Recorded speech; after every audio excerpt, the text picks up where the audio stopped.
Namaku Supriyanto, umurku 18 tahun, baru saja lulus SMA tahun ini. Aku anak dengan orang tua tunggal. Ibuku meninggal pada saat aku berusia 11 tahun karena sakit, sedangkan bapak sejak ibu meninggal, kerja sebagai TKI di Korea Selatan. Jadi hanya tinggal aku sendiri yang menempati rumah orang tuaku di desa ini. Aku tidak perlu khawatir kekurangan uang saku, karena setiap bulan bapak mengirimkan uang lebih dari cukup untuk hidup sebulan. Jadi sedikit demi sedikit, aku dapat menabung.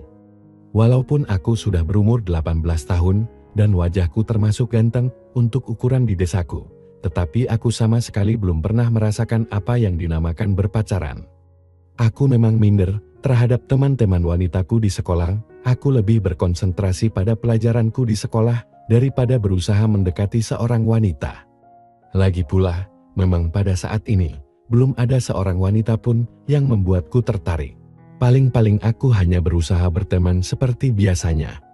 Sebenarnya tepat di depan rumahku, tinggal Bulik Tin atau bibi adik ibu atau ayah. Waktu aku masih kecil, aku dititipkan dengan Bulik Tin. Ketika menginjak SMA, baru aku boleh tinggal sendiri di rumahku. Nama Bulik Tin sebenarnya adalah Prihatin, lengkapnya aku sendiri tidak pernah tahu. Bulik Tin adalah adik dari bapak, umurnya sekitar 27 tahunan. Wajah Bulik Tin menurutku cukup ayu, walaupun gak seperti bintang film yang sering muncul di TV atau penyanyi dangdut yang sering manggung di lapangan pojok sana. Bulik Tin sudah menyandang status janda ketika baru 1 bulan pernikahannya. Suaminya Mas Wito meninggal akibat kecelakaan ketika hendak mengantarkan Bulik ke sekolah SD, tempat Bulik mengajar. Bulik Tin sendiri kehilangan pergelangan kaki bagian bawah, diamputasi katanya. Yang aku ngerti, kaki Bulik Tin sebatas pergelangan kaki sebelah kanan, diganti dengan kaki palsu. Jadi Bulik Tin kalau jalan agak pincang, karena kaki palsunya itu. Kini sudah hampir 4 tahun sejak kematian suaminya. Walaupun begitu, Bulik sayang sekali sama aku juga sayang sama Bulikku itu. Bahkan sekarang, aku juga lebih sering tidur di rumah Bulikku, menemani di rumahnya. Kadang kala aku membantu Bulik memeriksa pekerjaan rumah atau ulangan murid-muridnya, Bulik senang sekali kalau aku sering begitu. Kadang aku dihadiahi cilik kukuman sayang kalau aku sudah selesai membantu Bulik mengerjakan tugas-tugas ringan di rumahnya. Suatu hari temanku waktu SMA, Manto, mengajakku bermain ke rumahnya. Dia anak juragan sapi paling kaya di desaku. Aku manut aja ketika dibilangi kalau mau ditunjukkan sesuatu yang bagus. Ketika sampai di rumahnya, aku diajak ke kamarnya, lalu nonton film yang menurutku seru. Aku benar-benar baru kali ini lihat film macam begitu. Sejak aku pertama kali lihat film tersebut, aku makin sering main ke rumahnya Manto. Dia punya koleksi kaset hampir 1 lemari penuh. Biasanya aku disuruh lihat sendiri, kata Manto dia sudah lihat semuanya, lalu dia main game PlayStation di ruang tamu. Di kamar Manto, aku benar-benar memperhatikan seluruh adegan yang dilakukan di dalam film itu. Sebenarnya aku mau tanya Bulik Tin mengenai hal tersebut, karena dia seorang guru, jadi aku anggap lebih mengerti masalah gitu. Tapi aku juga gak berani tanya, soalnya takut dimarahin, karena sudah nonton film yang seru itu. Nanti, pasti aku gak boleh main ke rumahnya Manto lagi. Jadi, aku diam saja sementara ini. Kalau aku ditanya Bulik Tin, kenapa kok setiap hari sekarang main ke rumahnya Manto? Paling-paling aku berbohong kalau cuma main PS. Hingga suatu ketika aku nonton film yang pemainnya dari Asia, salah satu pemainnya, wajahnya mirip sekali dengan Bulik Tin, Ayu. Waktu aku pulang ke rumah Bulik Tin, malam harinya aku teringat terus film yang barusan aku lihat tadi. Waktu makan malam, aku melirik Bulik Tin sembunyi-sembunyi.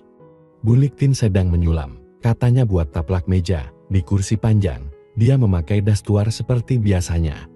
Tapi aku membayangkan film yang tadi, membayangkan seandainya, Bulik Tin dalam suasana kurang benar. Aku jadi gak enak makan sendiri, akhirnya aku bawa piringku ke belakang dan mencucinya. Sehabis nyuci piring dan gelasku, aku duduk di dekat Bulik Tin, memandangi Bulik Tin. Ada apa Totot? Bulik Tin memanggil aku Totot, kok ngeliatin Bulik terus kayak gitu? Ucap Bulik tiba-tiba melontarkan pertanyaan. Aku jadi gelagapan. Gak apa-apa kok Bulik, aku menjawab sekenanya, lalu pamit hendak tidur. Aku kemudian masuk ke kamarku sendiri. Malam itu, aku benar-benar gak bisa tidur. Sejak itu, aku makin jarang main ke rumahnya mantu, aku jadi makin betah di rumah Bulik Tin. Tiap malam, aku selalu curi-curi pandang lihat wajahnya Bulik Tin. Kadang waktu dia pakai dastuar kembang-kembang kesukaannya, aku berusaha curi-curi lihat permatanya Bulik, tapi gak pernah berhasil. Akhirnya muncul ide cemerlan, nawasi Bulik Tin waktu MND. Suatu sore, aku sengaja belum mandi dulu, aku membolak-balik halaman majalah lama di kursi panjang, sengaja menunggu Bulik Tin. Ketika Bulik Tin bangun dari tidurnya, hatiku makin gelisah saja, majalah itu sudah lama tak ku perhatikan. Aku melirik Bulik yang barusan keluar dari kamarnya. Seperti biasanya dia minum air putih di meja makan. Aku terus melirik diam-diam setiap aktivitas yang dilakukan oleh Bulik Tin. Bulik sekarang sudah mengambil hamlucek, dia menuju ke tempatku duduk. "Lau kamu belum mandi totok?" "Kok kio dengeran artinya gak biasanya?" tanya Bulik. "Belum Bulik, ini mau masukkan si Jalu dulu ke kandang, ayam jantan peliharaanku. Tadi soalnya Jalu kabur ke depan, Bulik mandi aja duluan," jawabku memberi alasan. "Oh ya wis kalau gitu, Bulik tak mandi dulu," ucap Bulik lalu dengan langkah, agak diseret menuju ke kamar mandi di belakang. Kamar mandi di rumah Bulik Tin memang hanya bertembok sedikit tinggi di atas kepalaku, selain itu pintunya hanya sen yang sudah lubang sana-sini. Jadi besar kesempatanku untuk melakukan ide cemerlang itu.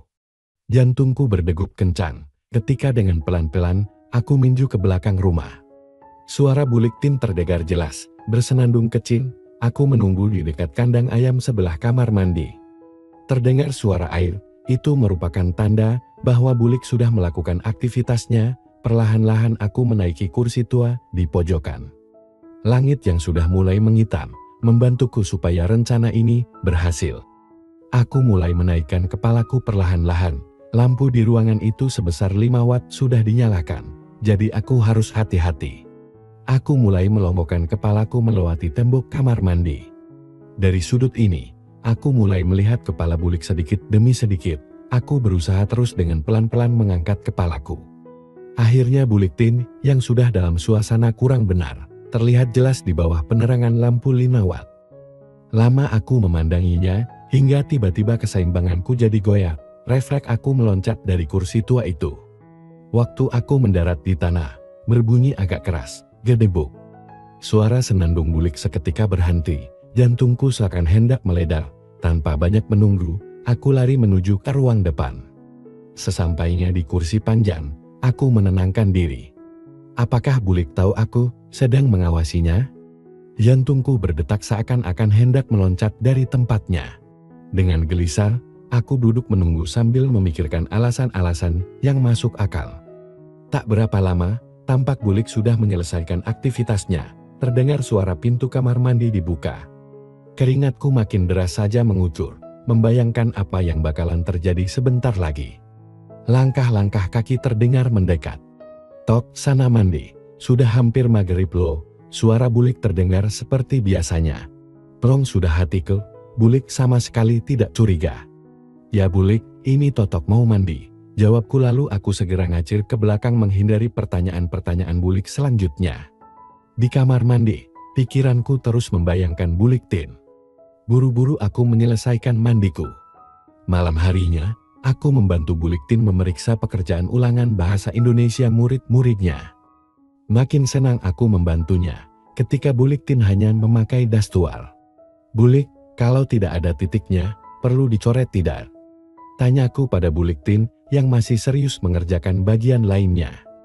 "Lah iya Top, pokoknya kalau tanda baca tidak lengkap ya langsung dicoret saja," jawab Bulik Tin tanpa mengalihkan pandangannya dari kertas-kertas di hadapannya.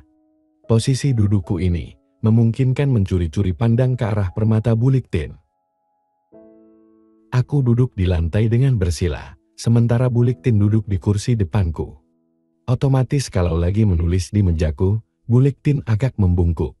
Selama membantu Bulik Tin, aku tidak bisa konsentrasi, dudukku gelisah, karena astuku beraksi terus dari tadi. Walaupun tidak terlalu jelas, rasanya sudah ndak karuan saja. Kadang-kadang, waktu Bulik meluruskan punggungnya bersandar ke kursi, aku masih sempat-sempatnya berusaha melihatnya. Kertas ulangan murid-murid Buliktin di tanganku sudah selesai semua kukoreksi, tetapi aku sengaja berlama-lama di posisi ini. Selain masih senang dengan hobi baruku, asku masih sempurna. Lah kalau aku berdiri, Lakia kelihatan jelas. Gimana Tok? Dah selesai apa belum ngoreksinya? Tiba-tiba Bulik menegur. Setengah kaget, aku agak terlonjak, dan alhasil asku yang lagi bereaksi itu, terbentur kaki meja. Waduh rasanya ampun dah. Dah Bulik, barusan juga sudah tak koreksi, nih Bulik. Sambil menahan sakit, aku menyerahkan hasil koreksianku ke Bulik, lalu cepat-cepat berdiri dan ngacir ke kamar. Lah Tok, kenapa kok meringis-meringis gitu? Tanya Buliktin melihat aku ngibrit ke kamar, sambil menahan sakit. Ndak apa-apa kok Pelih, cuman kebentur meja aja, sahutku dari dalam kamar. Apa nih yang sakit Tok, esmu yo? Tanya Bulik sambil menahan senyum. Aku langsung malu berat, ketahuan Bulik. Iya Lik, makanya ini seganti, jawabku dari bilik kamar. Hati-hati Tong, ndak ada gantainya lo, kalau emper patar. Buliktin ketawa lepas, sehabis ngomong gitu. Aku akhirnya keluar kamar sambil tersenyum-senyum sendiri, asli isin tenan, atau malu sekali. Aku duduk bersebelahan dengan Bulik di kursi, sementara dia mulai sibuk mempelajari buku pedoman pembelajaran untuk besok pagi. Tapi memang dasar aku baru tahu hobi baru, jadi keterusan melanjutkan apa yang tadi terputus. Aku sengaja memposisikan diriku bersandar ke tembok, sehingga aku langsung berhadapan dengan Buliktin. Sambil pura-pura baca buku paket pelajaran anak SD, mataku sesekali berusaha mengawasinya. Setelah lama memandangi, aku berpamitan menuju kamarku sendiri, sebelum Bulik tahu kalau asku sudah mulai bereaksi lagi. Tetapi di dalam kamar, aku juga tidak bisa tidur membayangkan Buliktin. Aku mulai berandai-andai dan menghayalkan yang tidak-tidak. Aku mulai memikirkan bagaimana caranya supaya bisa mengawasi Buliktin lagi. Tiba-tiba terlintas lagi ide cemerlangku. Aku bertekad untuk mencobanya malam ini. Tak berapa lama kemudian, aku mendengar Bulik bersiap-siap untuk tidur di kamarnya. Lampu depan sudah dimatikan, dan kemudian terdengar langkah-langkah terseret Buliktin menuju ke kamarnya.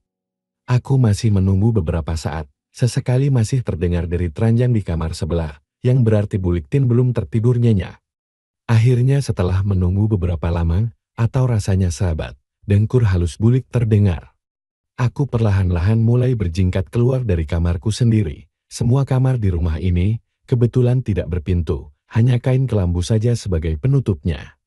Lalu perlahan-lahan menuju ke kamar Bulik di sebelah. Aku perlahan-lahan melihat lewat kelambu ke kamar Bulik. Ternyata benar dugaanku, Bulik sudah tertidur nyenyak, dengan oposisi miring menghadap ke tembok. Sinar lampu kamar yang temaram membantuku untuk menuju ke tepian ranjang Buliktin. Sesampainya di tepi, keringat dinginku sudah mengacur deras tidak karu-karuan. Aku berusaha berpikir untuk membatalkan saja rencana ini. Tetapi melihat Buliktin yang hanya sejangkauan tanganku saja, aku meneruskan tekad untuk melanjutkan. Perlahan-lahan aku mulai mengetes kenyenyakan tidur Bulik, tanganku sengaja menkau jeleknya, yang membelakangi aku, tidak ada reaksi. Berarti Bulik sudah tidur nyenyak sekali. Kini tanganku beralih, perlahan-lahan berusaha memindahnya. Aku berusaha meminimalkan segala gerakanku. Aku menghela nafas perlahan, jantung berdegup kencang. Sedikit lega, karena langkah pertama berjalan tanpa hambatan. Lalu aku memberanikan diri, menuju ke tahap selanjutnya. Di tengah-tengahnya aku mencari akal, tiba-tiba Bulik membalikkan diri. Dengan panik aku menundukkan diri, lalu bergeser masuk kolong. Agak lama aku menunggu, setelah dirasa aman, perlahan-lahan aku kembali berdiri di tepian tempat tidur Bulik. Kini oposisinya tidur demikian. Hampir saja aku bersorak kegirangan, akhirnya terpampanglah pemandangan indah di hadapanku. Aku berusaha memperhatikannya, ternyata lain dari yang pernah aku lihat di film-filmnya si Manto. Perlahan-lahan aku memberanikan diri untuk mendemikiannya itu. Dengan sesekali memperhatikan wajah Bulik yang tertidur, rasa senang bercampur debar-debar, ketakutan bercampur aduk jadi satu. Inilah pertama kalinya aku menyentuh dan melihat ruang pribadi dari jarak sedekat ini. Setelah cukup aku memandanginya, kini aku beralih bagian, kesenangan belum terhenti. Dengan perlahan-lahan juga, aku mulai memindar yang dibawa oleh Bulik. Entah dari mana aku mendapat keahlian dan kesadaran seperti ini.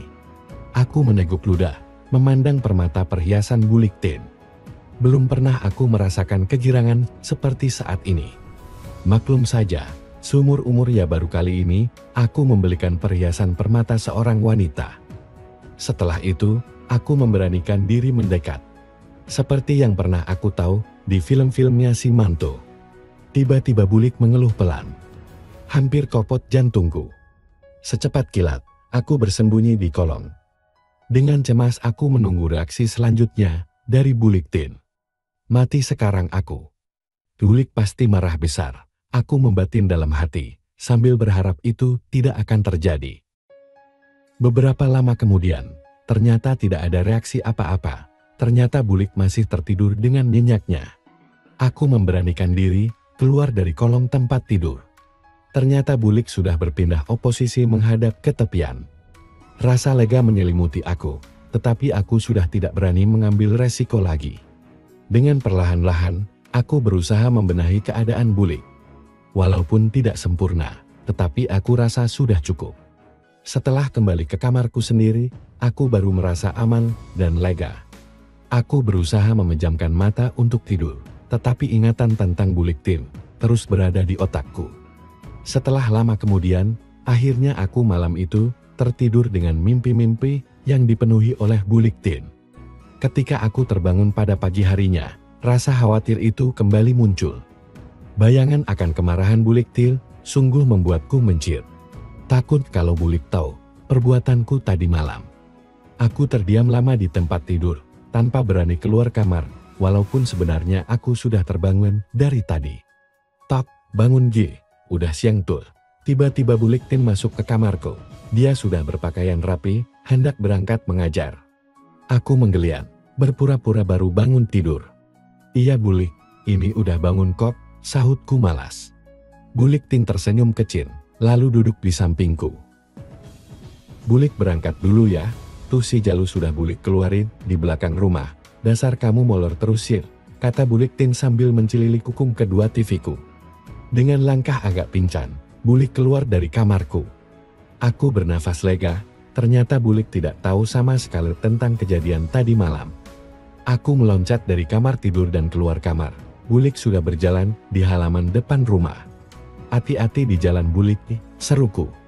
Bulik Tin hanya melambaikan tangan sambil tersenyum padaku. Bersambung. Apakah Bulik memang tidak mengetahuinya? Atau jangan-jangan Bulik hanya pura-pura tidak tahu saja? Atau setelah ini Bulik akan berkenan mengajari aku ya? Kita lanjut part 2, semoga terhibur. Terima kasih.